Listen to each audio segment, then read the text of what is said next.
Се уште не е познат идентитетот на лицето кое го чувало волкот, кој пред 2 дена се појави во скопската населба Козле, вознемирувајќи ги граѓаните пошто беа алармирани институциите.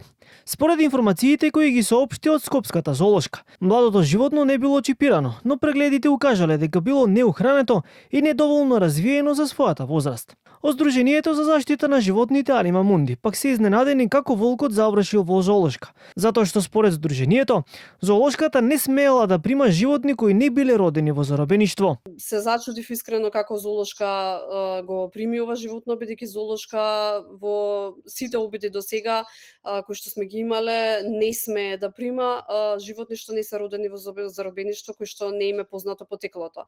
Значи зоолошка исклучиво може да прима животни од други зоолошки резервати или слично. Бошковска раскажува дека низ годините добивале многу пријави за чување и измачување на диви животни, но разожарува според неа бавната реакција на институциите. Апелира државата да преземе соодветни мерки и да изгради центар за рехабилитација на диви животни по примерот на поразвиените земји. Освен мечења сме имале пријави за волци, за лисици исто така.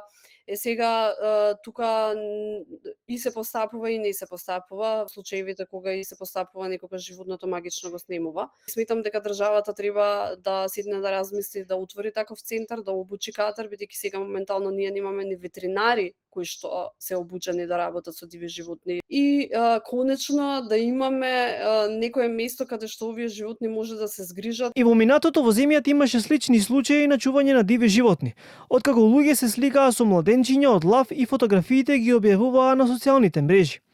Тој настан кој пред 5 години ја прануваше јавноста, заврши со приведување на Кубановец против кого беше поднесена кривична пријава.